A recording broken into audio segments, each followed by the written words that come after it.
What is up, guys? Welcome back to the Daily WrestleCast here on the Casual Wrestling channel. It is Thursday, May 23rd. I am the host of the show, the voice of the casual wrestling fans, the Notorious Nerdy D, and each and every day I drop in for a few moments to talk to you guys, the casual wrestling faction, about the biggest things going on in the world of professional wrestling.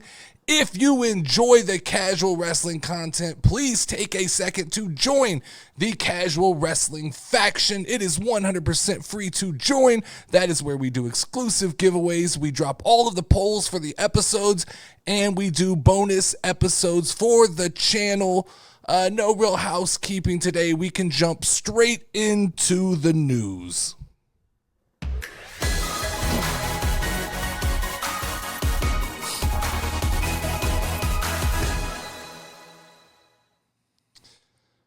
It looks like we got more Bray Wyatt related breadcrumbs. WWE dropped some more hints, this time on the WWE WhatsApp.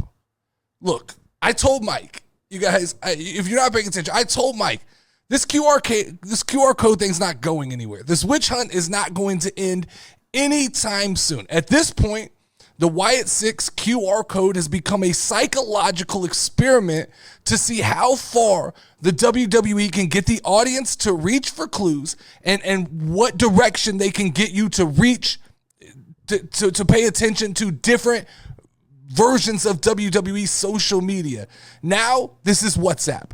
Last week, we had Twitch. I don't even know what the fuck a WhatsApp is. So what you're telling me now, Triple H, is I have to scan a QR code that leads me to a WhatsApp message, which I don't know what that is, but that WhatsApp message leads me to a 55-minute Twitch video that I have to watch that gives me no real information, which then probably leads to me having to go check my mailbox to see if there's a postcard in there. At this point, there's a part of me that's convinced they're not coming. This is just a sick joke. This is just Triple H turning around to his boys in the back going, watch this.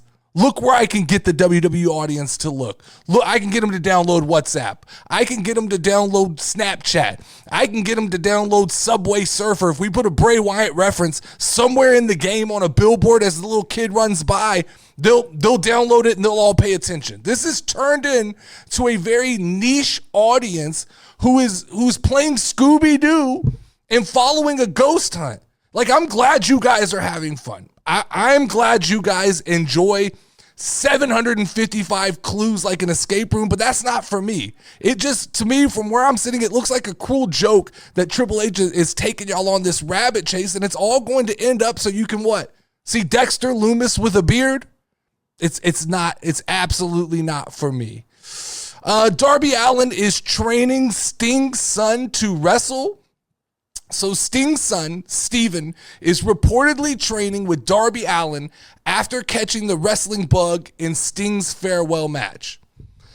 Guys, there's so much I want to say about this. There are so many jokes I want to make about this entire situation, but I'm gonna try and refrain from just taking the easy shots. But I will start with this. I have never in my life, in my 40 years of existence, I have never wanted to be a professional wrestler. And that's very different for a lot of people who sit behind a microphone, because a lot of the people who sit and do this are guys who wanted and couldn't be a professional wrestler. I have never wanted, nor have I ever attempted to be a professional wrestler. Having said that, I respect the hell out of the guys who have tried to be professional wrestlers, who have attempted to be professional wrestlers, the guys who are professional wrestlers. But I will say this, just as a casual wrestling fan, if I ever had the opportunity or the itch to become a professional wrestler, the absolute last person I would want to train me would be named Darby Allin. And it's not because I don't think he's qualified. I think he's fine inside the ring. It's because, can you imagine what a day in the Darby Allin School of Wrestling looks like? The article goes on to say that Darby Allin has a ring in his backyard. Now, just take a second and try to imagine that.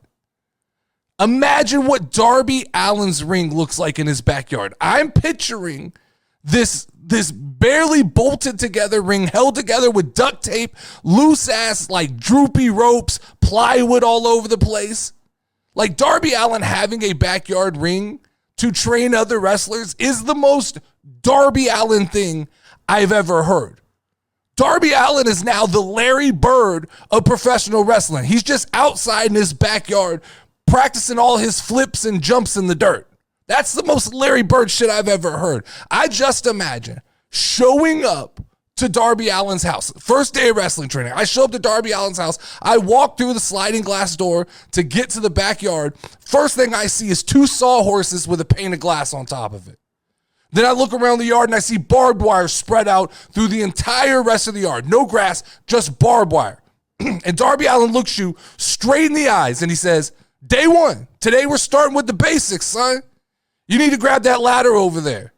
Wipe the blood off. Don't worry about that. We're going to jump into this pane of glass today. Today we learn how to take bumps through a pane of glass. Then, after you finish, day one, you're bleeding, you're bruised, you're beat down. Darby Allin calls you over. He says, come here. For day 2, I'm going to need you to meet me at the intersection. We're going to dodge buses. That's in my head. That's how training for wrestling goes with Darby Allin. Good luck to my guy, Steven. Hope you don't enjoy walking in your 50s because this is the life that is ahead of you. Austin Theory said that WWE has surpassed the Attitude Era in the Triple H era.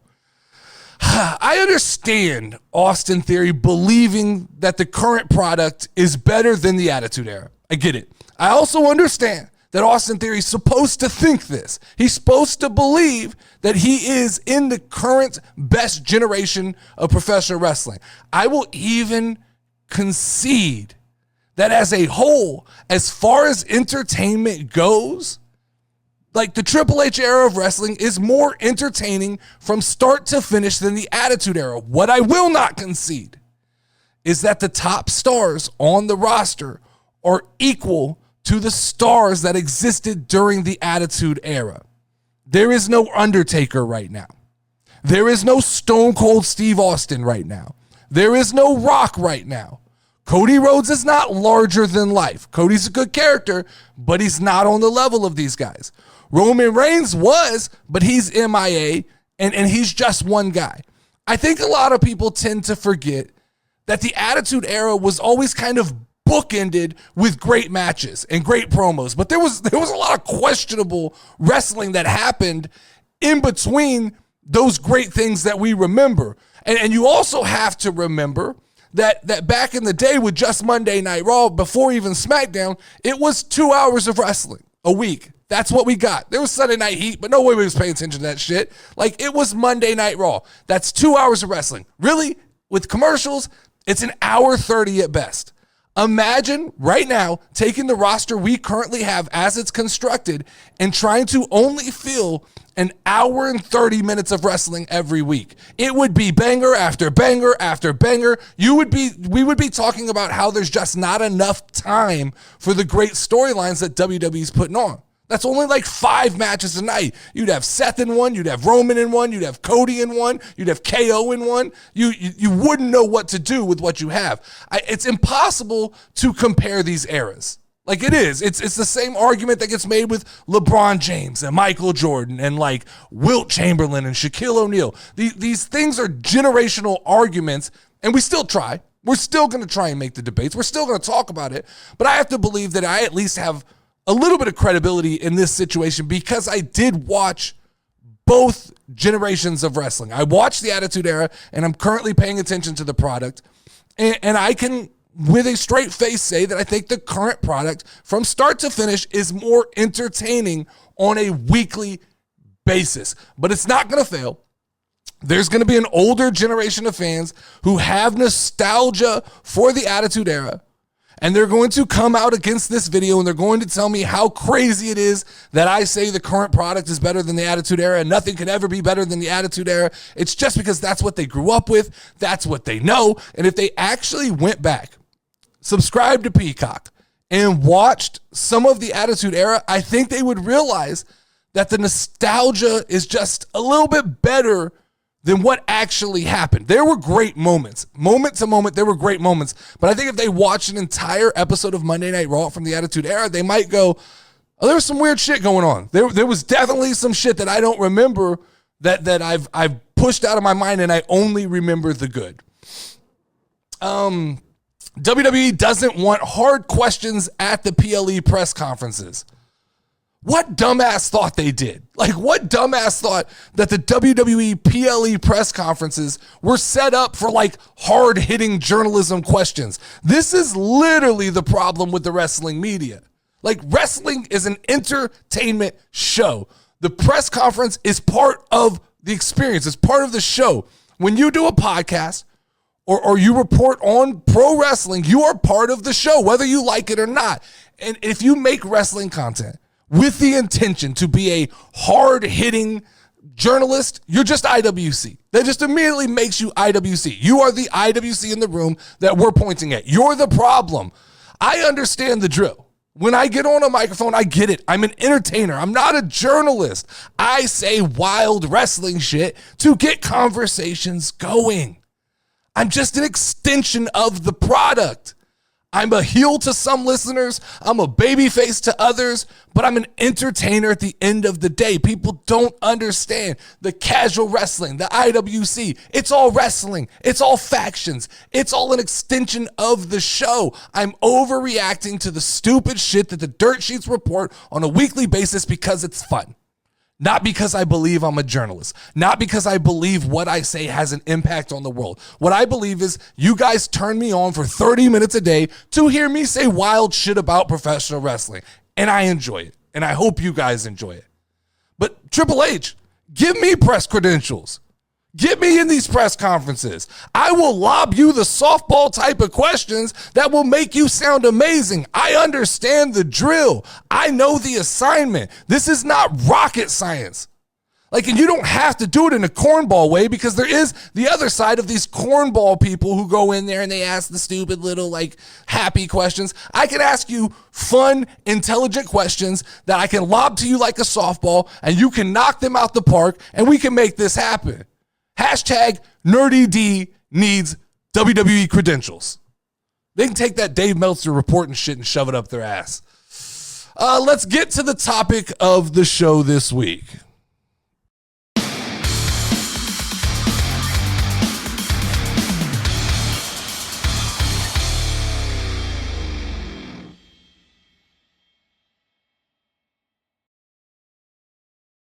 So WWE officially announces that Minneapolis will host the 2026 two-day SummerSlam PLE. Minnesota just screams summer, doesn't it? I don't want to start this by shitting on Minnesota, but you know what I think of when I think of a nice hot summer vacation? I think of Minneapolis, Minnesota. That's what I think of. Definitely. Does it get above 70 degrees up there? Like, this absolutely explains why WrestleMania is in Las Vegas. Nick Khan went to Minneapolis and hit him with the old two-night of SummerSlam switcheroo. It's 78 degrees in Minnesota in August. That's not summer weather. Like, the rest of the world knows what heat is. I don't think Minnesota knows what heat is. SummerSlam is supposed to be hot. It's supposed to be in Texas. It's supposed to be in Nashville. It's supposed to be in Florida, California. Those are places that you want SummerSlam. You don't go as far north as you possibly can without going into Canada for an event called SummerSlam. No disrespect to Minnesota. I know we did it in Detroit, but come on, man.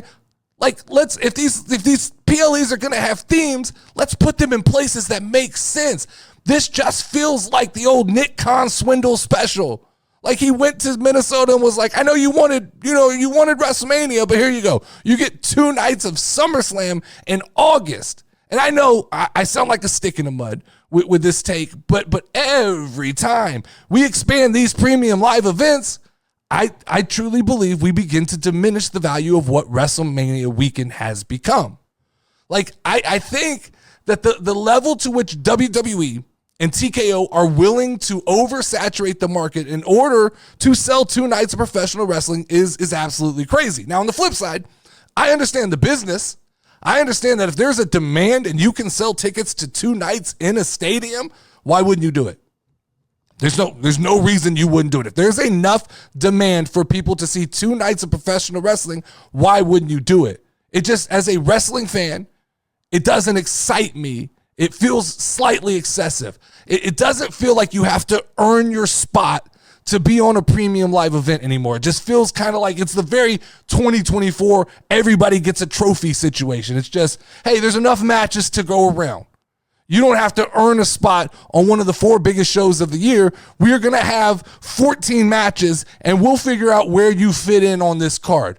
I mean, if that's the game we're going to play, then let's make the big 4 all full weekend experiences, right? Royal Rumble, 2 nights. Men's Rumble, 1 night. Women's Rumble, another night. War Games, 2 nights. Men's match, 1 night. Women's match, another night. Survivor Series, 2 nights. It starts to sound a little silly, doesn't it? A little excessive. I honestly, if WWE is trying to turn these things into these big weekend-long events, I would prefer that they went the route of doing Sunday night premium live events accompanied by more intimate style events on Saturday night. And let me explain what that means. Like for SummerSlam, have SummerSlam on Sunday night and have that feature your heavy hitters. Your 5, 6 biggest matches that you have planned, put them on Sunday night. But then Saturday night, some of that mid-card fluff that you were trying to stack in between the other matches, let's do that on the beach. Let's do a more intimate style match like Bash at the Beach, and let's do it like with a fanfare, with the fanatic experience surrounding it, meet and greets, merch, all of that stuff. Let's do it on a beach somewhere hot. You know, for like Survivor Series, let's do a cool like NXT versus WWE, you know, smaller event in a smaller venue the night before. An opportunity to show off some of that NXT talent that people like me who only watch SmackDown and Raw never get to see. But the problem with these full-blown 2-night events is that the reality is you're just watering down the show. You're taking those 5 to 6 real matches that belong on one of the big 4, and you're spreading them out over 2 nights, and you're placing in a lot of fluff in between. Instead of 5 to 7 amazing matches, we're getting 3 matches one night, 2 matches the following night, surrounded by a bunch of stuff that belongs probably on Raw and SmackDown. But on the business side, 100% get it. Makes sense. If WWE is really cooking on the level where they think they could do full takeovers of cities, do it. Sell the building out. Holy shit. Because you have AEW right now struggling to fill tiny arenas on a weekly basis. If WWE can go into a city and fill stadiums up 2 nights a week, more power to you. Shout out to Triple H. You can do Friday. You're telling me you can sell tickets to Friday Night SmackDown on Friday. You can sell tickets to NXT Saturday morning. You can sell tickets to SummerSlam Night 1 on Saturday and SummerSlam Night 2 on Sunday. And you think you could, man, this is Taylor Swift type shit. That more power to you. Shout out Triple H if they truly believe that they're going to be able to do this on a regular basis. I also see, though, how this could open up the door for the argument to keep WrestleMania stateside, right? I kind of went on a tangent maybe last week where I said Saudi Arabia and London were going to get a WrestleMania at some point. This opens up the idea that WWE can sell places like London and Saudi Arabia on the fact that any of the big 4 can be 2-night events. They can be these big festivals of wrestling. So you could sell Saudi Arabia on the fact that Crown Jewel can just be your WrestleMania. We can do 2 nights. We can have a big festival. We can do the whole hoopla, and it can just become another WrestleMania. I'm going to have to talk to Mike, though. I don't know. Is there enough stuff to do in Minneapolis to keep me busy for 3 days, to be there for an entire weekend? I'll have to talk to him and find out what there is to do. You got to wonder if this isn't a plan to get rid of a few of the, I don't want to call them boring, but kind of odd play, like Money in the Bank. Could you do away with Money in the Bank and instead of doing Money in the Bank, transfer those matches over to SummerSlam, beef that card up a little bit, and then bring back some of those fan favorite PLEs that have kind of gone missing, like Cyber Sunday or Hell in the Cell. You can tie those into a 2-day event. I don't know. Like, it just seems like it's going to be hard to fill a SummerSlam card with enough matches to make me care in August. I wonder, is this a permanent thing? Is this what we expect in the future? I'm sure it's a test market. If it works, expect to see Royal Rumble, expect to see Survivor Series. But there's also a part of me that thinks this was an apology to Minneapolis. This was Nick Khan going, we know you wanted WrestleMania. We know we'd even probably promised you WrestleMania, but we don't want to do the cold again. We don't want to go up north. Las Vegas has hosted Super Bowls, NBA All-Star games. That's all been fun. Have you seen the celebrities that showed up? Yeah, we want to do it. We want to do it there. You guys could have Summerslam. So I can already hear the marketing, right? The biggest event of the summer just got even bigger. Let's take a shot at the IWC before we get out of here.